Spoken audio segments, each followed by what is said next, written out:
vamos a sumergirnos en uno de los temas más fascinantes y enigmáticos de la Biblia: el concepto del Apocalipsis.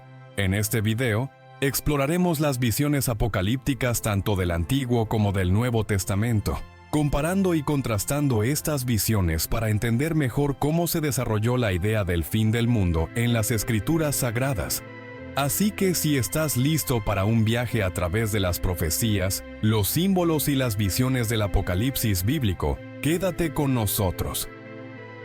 Comencemos nuestra exploración con el Antiguo Testamento. Aunque el concepto del Apocalipsis en el sentido moderno no está tan claramente delineado en estos textos, encontramos elementos que presagian una visión cataclísmica del final de los tiempos. En el Antiguo Testamento, uno de los libros que más se asocia con visiones del fin es el libro de Daniel. Daniel es conocido por sus visiones proféticas, y en particular en el capítulo 7 tenemos una visión que se considera apocalíptica. En este pasaje, Daniel sueña con 4 bestias que emergen del mar, cada una representando un reino o imperio sucesivo. Estas bestias son interpretadas como símbolos de grandes imperios que dominarán la tierra antes de que el anciano de días establezca su reino eterno. Este concepto de una sucesión de imperios y un juicio final tiene paralelismos con las visiones apocalípticas más desarrolladas en el Nuevo Testamento. Otro texto relevante es el libro de Isaías. Isaías 24 a 27, conocido como el pequeño Apocalipsis de Isaías, ofrece una visión dramática de un tiempo de gran tribulación. Aquí se describe una serie de desastres naturales y el colapso de las estructuras cósmicas que culminan con la restauración y la bendición de Dios sobre un mundo renovado. En este contexto, se percibe un juicio divino que purifica la tierra y prepara el escenario para una era de paz y justicia. El libro de Ezequiel también contribuye a esta visión apocalíptica. Ezequiel 38 y 39 contienen la profecía sobre la batalla de Gog y Magog, una guerra final en la que las naciones se unen contra Israel.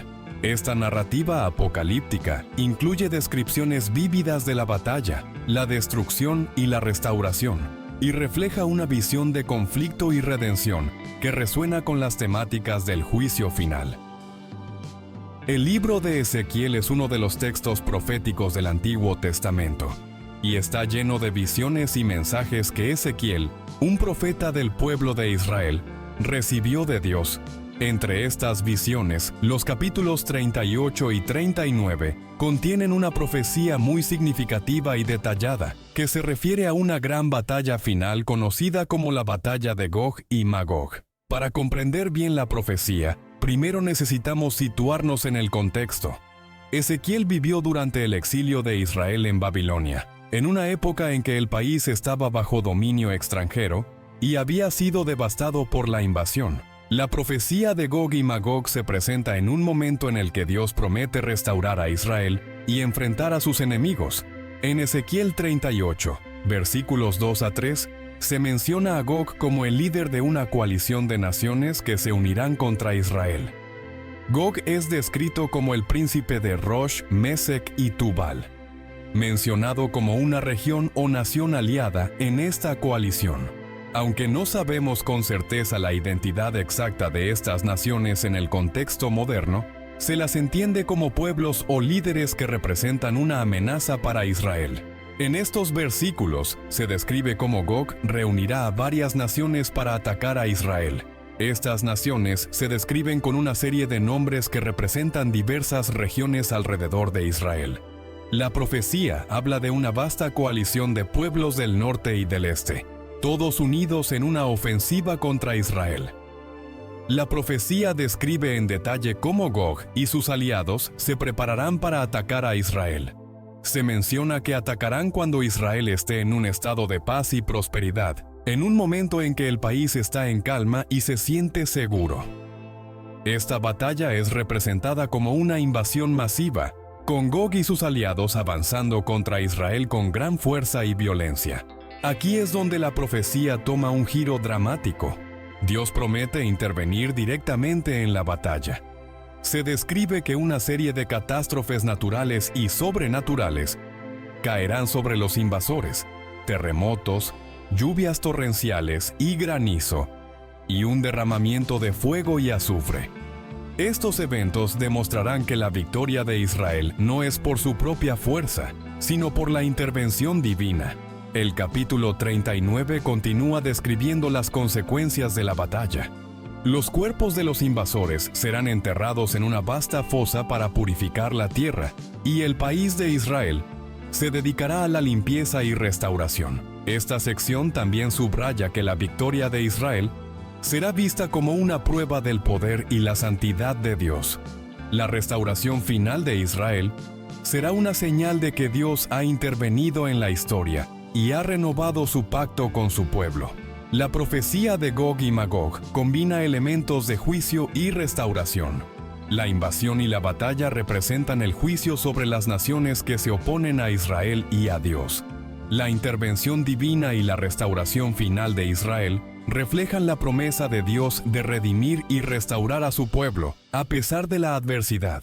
Un tema central es que la victoria de Israel no es por su propio poder, sino por la intervención directa de Dios.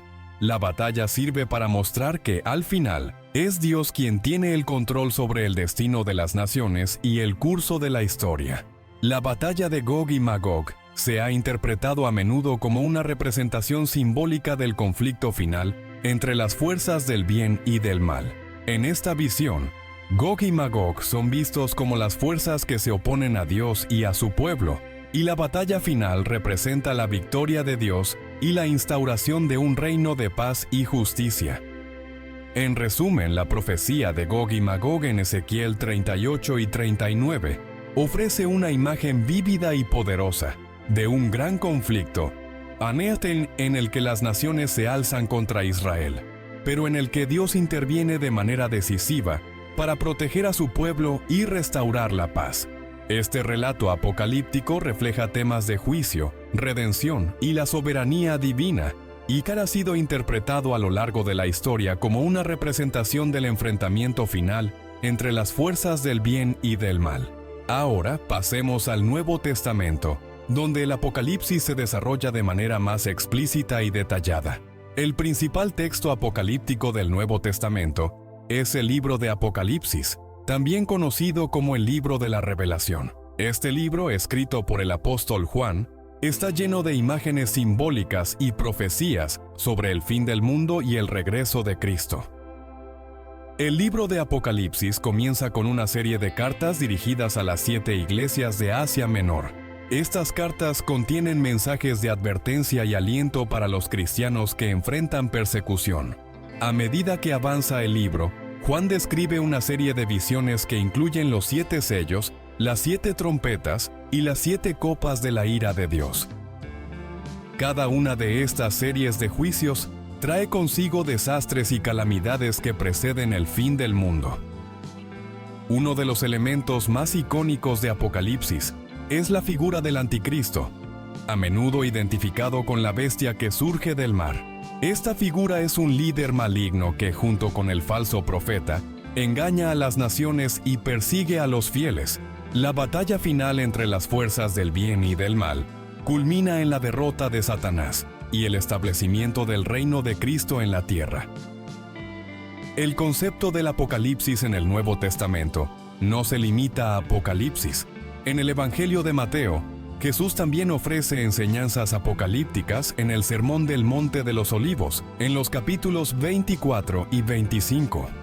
Aquí Jesús habla sobre los signos del fin de los tiempos, el gran sufrimiento y la venida del Hijo del Hombre. Estas enseñanzas subrayan la necesidad de estar preparados y vigilantes para la segunda venida de Cristo. El Apocalipsis en el Nuevo Testamento también se refleja en las cartas de Pablo, especialmente en Primera a los Tesalonicenses 4:13 a 18, donde Pablo describe la segunda venida de Cristo y el rapto de la iglesia. Este pasaje destaca la esperanza y la promesa de la resurrección de los muertos y el encuentro con el Señor en el aire. Al comparar las visiones apocalípticas del Antiguo y el Nuevo Testamento, es útil considerar tanto las similitudes como las diferencias. Similitudes 1. El juicio final. Tanto en el Antiguo como en el Nuevo Testamento, el Apocalipsis incluye la idea de un juicio final. En el Antiguo Testamento, esto se manifiesta a través de visiones de desastres y la restauración final. En el Nuevo Testamento, el juicio final es más explícito y está vinculado a la segunda venida de Cristo y el juicio de las naciones. 2. La batalla del bien contra el mal. En ambos testamentos hay una clara representación de una batalla cósmica entre el bien y el mal. En el Antiguo Testamento, esto se ve en la batalla de Gog y Magog, mientras que en el Nuevo Testamento se refleja en la figura del Anticristo y la batalla de Armagedón. Tercero, la restauración y la renovación. Ambos testamentos presentan una visión de restauración y renovación al final del tiempo.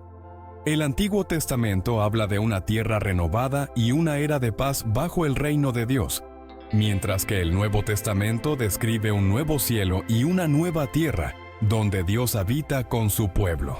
Diferencias. 1. Enfoque y detalles. El Antiguo Testamento tiende a ser más simbólico y menos detallado en sus descripciones del Apocalipsis, mientras que el Nuevo Testamento, especialmente en Apocalipsis, ofrece una narrativa más extensa y detallada, llena de simbolismo y visiones. 2. La figura de Cristo. Una diferencia fundamental es la centralidad de Cristo en el Apocalipsis del Nuevo Testamento. En el Antiguo Testamento, el enfoque está más en el juicio de Dios y la restauración de Israel, mientras que en el Nuevo Testamento, Cristo es el centro del Apocalipsis y el agente principal del juicio final y la redención. Tercera, la cosmovisión. El Antiguo Testamento presenta una cosmovisión en la que el Apocalipsis está estrechamente ligado a la historia y destino de Israel. En contraste, el Nuevo Testamento amplía esta visión para incluir a toda la humanidad y la redención universal a través de Cristo.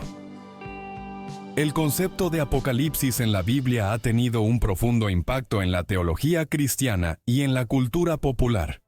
Las visiones apocalípticas han inspirado una amplia gama de interpretaciones y especulaciones a lo largo de la historia. Primera teología cristiana. Las visiones apocalípticas han influido en la forma en que los cristianos entienden el fin de los tiempos, el juicio final y la esperanza de la vida eterna. Los conceptos de la segunda venida de Cristo, el juicio final y la creación de un nuevo cielo y una nueva tierra son fundamentales para la escatología cristiana. 2. Cultura popular. El Apocalipsis bíblico también ha dejado una huella significativa en la cultura popular, desde literatura y cine hasta arte y música. Las imágenes de desastres cósmicos, el Anticristo y la batalla final han sido adaptadas y reinterpretadas en una variedad de contextos. Tercera, interpretaciones modernas. En la era moderna, las interpretaciones del Apocalipsis varían ampliamente, desde enfoques literales hasta más alegóricos. Los estudiosos y teólogos continúan debatiendo el significado y la relevancia de estas visiones en el contexto contemporáneo. En resumen, el concepto del Apocalipsis en la Biblia, tanto en el Antiguo como en el Nuevo Testamento, ofrece una rica y compleja visión del fin de los tiempos. A través de visiones proféticas y simbolismos, estos textos revelan una narrativa de juicio, destrucción y finalmente restauración y esperanza. Mientras que el Antiguo Testamento proporciona las bases y prefiguraciones de estos eventos, el Nuevo Testamento desarrolla y completa estas visiones con una claridad y detalle que han influido profundamente en la teología cristiana y la cultura global. Esperamos que hayas disfrutado de este viaje a través del Apocalipsis bíblico. Si te gustó el video y quieres saber más de historia, la Biblia y ciencia, te invito a darle like al video y suscribirte. Estaré subiendo videos pronto. Sin más que decir, me despido.